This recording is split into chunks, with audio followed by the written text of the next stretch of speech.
ನಮ್ಮ ಕರ್ನಾಟಕದ ಸ್ಪೆಷಲ್ ಚಿತ್ರಾನ್ನಗಳಲ್ಲಿ ಒಂದಾದ ಮಾವಿನಕಾಯಿ ಚಿತ್ರಾನ್ನ. ಹೇಗೋ ಮಾವಿನಕಾಯಿ ಸೀಸನ್ ಸ್ಟಾರ್ಟ್ ಆಗ್ತಿದೆ. ಈ ಸೀಸನ್ನಲ್ಲಿ ಈ ರೀತಿ ಒಂದು ಸಲ ಮಾವಿನಕಾಯಿ ಚಿತ್ರಾನ್ನನ ಟ್ರೈ ಮಾಡಿ ನೋಡಿ. ಟೇಸ್ಟ್ ಅಂತೂ ಸೂಪರ್ಬ್ ಆಗಿರುತ್ತೆ. ಫಸ್ಟು ಒಂದು ಪ್ಯಾನಲ್ಲಿ ಸ್ವಲ್ಪ ಎಣ್ಣೆ ಹಾಕ್ಕೊಳ್ಳಿ. ನಾನಿಲ್ಲಿ ತೆಂಗಿನ ಎಣ್ಣೆನ ಯೂಸ್ ಮಾಡ್ತಾಯಿದ್ದೀನಿ.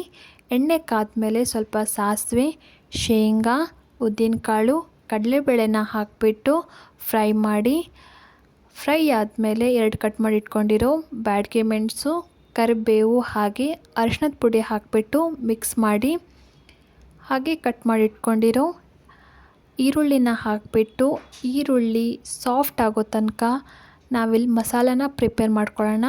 ಒಂದು ಜಾರಲ್ಲಿ ಸ್ವಲ್ಪ ಕೊಬ್ಬರಿ, ಜೀರಿಗೆ, ಕರಿಬೇವು, ಕೊತ್ತಂಬರಿ ಸೊಪ್ಪನ್ನ ಹಾಕಿಬಿಟ್ಟು ಮಸಾಲಾನ ರೆಡಿ ಮಾಡಿ ಇಟ್ಕೊಳ್ಳಿ. ಹಾಗೆ ಇಲ್ಲಿ ಈರುಳ್ಳಿ ಫ್ರೈ ಆಗಿದ್ಮೇಲೆ ತುರಿದಿಟ್ಕೊಂಡಿರೋ ಮಾವಿನಕಾಯಿನ ಹಾಕಿಬಿಟ್ಟು ಮಿಕ್ಸ್ ಮಾಡಿ. ಹಾಗೆ ಪ್ರಿಪೇರ್ ಮಾಡಿ ಇಟ್ಕೊಂಡಿರೋ ಮಸಾಲೆನ ಹಾಕಿಬಿಟ್ಟು ಮಿಕ್ಸ್ ಮಾಡ್ಕೊಳ್ಳಿ. ಇವಾಗ ರುಚಿಗೆ ಎಷ್ಟು ಬೇಕೋ ಅಷ್ಟು ಉಪ್ಪನ್ನು ಹಾಕಿ ರೆಡಿ ಮಾಡಿ ಇಟ್ಕೊಂಡಿರೋ ಅನ್ನನ ಮಿಕ್ಸ್ ಮಾಡಿ. ಮಿಕ್ಸ್ ಆದಮೇಲೆ ಸ್ವಲ್ಪ ಕೊತ್ತಂಬರಿ ಸೊಪ್ಪನ್ನ ಹಾಕಿದ್ರೆ ಸೂಪರ್ ಟೇಸ್ಟಿಯಾಗಿರೋ ಕರ್ನಾಟಕದ ಸ್ಪೆಷಲ್ ಮಾವಿನಕಾಯಿ ಚಿತ್ರಾನ್ನ ರೆಡಿಯಾಗಿರುತ್ತೆ.